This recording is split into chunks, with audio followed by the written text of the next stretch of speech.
University of Pretoria published a study in January 2014 that analyzed the kingdom of Axum, which reigned from the 3rd to the 6th century BC in northern Ethiopia. This specific civilization was heavily dependent on the Nile River for everything from soil fertilization, irrigation, to its inevitable success in urbanization. Now, during the same time period, ancient Egypt was also relying on the Nile River. According to the World Water Museum, accessed today, ancient Egypt relied on the Nile River for its basic survival needs and thanked it for its inevitable success in urbanization. Flash forward 2,600 years, we can see that both parties are still heavily dependent on the Nile River.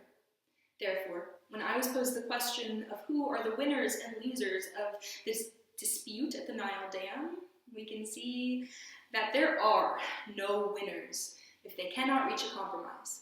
We can see this by first analyzing the historical implications that brought us to today, before next taking a snapshot of current times and in analyzing the ramifications of a conflict, before finally taking a new approach to diplomatic relations. And before we continue, it is important to note that all Western perspectives on this situation are limited. Therefore, all of my sources come from regional and diplomatic resources. So first, let's discuss the history. According to the ECADF, Ethiopian News, published January 6, 2020, Egypt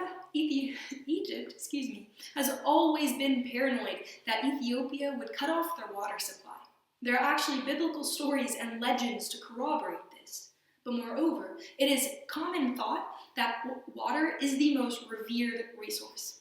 According to Egypt Independent, published October 26, 2019, water is far more important than oil. The thought is that while one can survive without oil, they cannot survive without water. And the Nile River is their sole water source. Now, this being said, this conflict is not new to the two parties involved. According to Al Jazeera, published October 25, 2019, Egypt's Abdel Nasser and Ethiopia's Haile Selassie I attempted to come to a compromise with the hydroelectric dam that Ethiopia was trying to build in the 50s and 60s. Now, they were unable to reach compromise because Egypt just could not trust Ethiopia.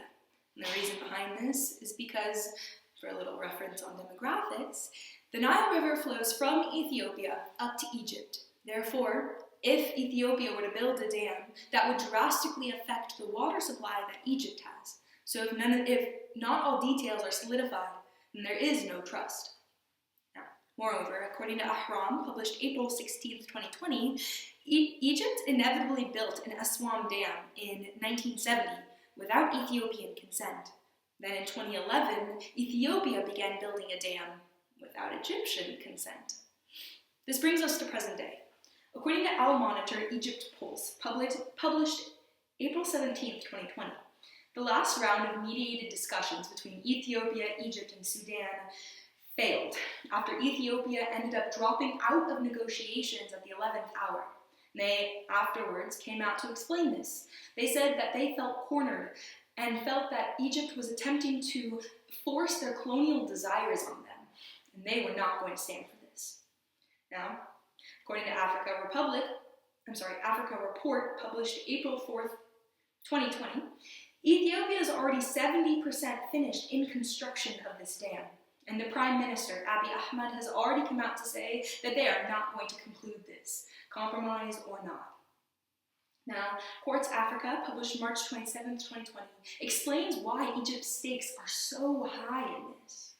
Tensions are particularly acute because 80% of Egyptian water comes from the Blue Nile, which is exactly where this dam is attempting to be built.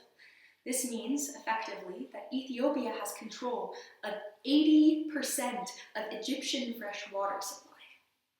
Now, without any trust in the region, this becomes a dire situation. According to Hebdo Ahram, published March 20th, 2020, the Egyptian Foreign Minister, Sameh Shoukry, has come out to say that they do want a diplomatic resolution to this. However, if push comes to shove, they will wage a war. The implications of this are dire, especially heightened by the current pandemic. Not only will the entire region be destabilized, but critical water supply will be cut from vulnerable populations. So what can we do? I propose a three-pronged solution. First, Ethiopia must halt the construction of this dam. This effectively avoids a war. Next, Ethiopia must solidify the details of this dam. According to the U.S. Department of Treasury, published January 15, 2020, the initial dam filling was going to occur during the wet season, from July to September. However, afterwards, that was going to subsequently be filled by the Blue Nile. Now, according to Daily News Egypt, published March 6, 2020, without any details, then Sudan and Egypt have no assurance that the reservoirs will actually be filled. This means that they have unstable water supplies, and they will not agree to a compromise unless that gets hammered out and explained by Ethiopia. And 3, it is imperative that international mediators do not show support for any party involved. According to Khaleej Times, published March 25, 2020, Ethiopia currently feels cornered. They have explained that the Arab League and Western mediators have showed blind support to Egypt, and this makes them feel as though their voice is unheard and that they're standing alone. And this is not conducive to diplomatic relations. So when I was posed the question of who are the winners and losers of the dispute at the Nile Dam, it is clear that there are no winners unless they can reach a compromise. And this compromise is actually very probable. There's an Ethiopian proverb that says, "No act of kindness, no matter how small, is wasted." Egypt mirrors a similar one, saying, "One hand cannot clap." Both parties want to cooperate. Now it's time they do so.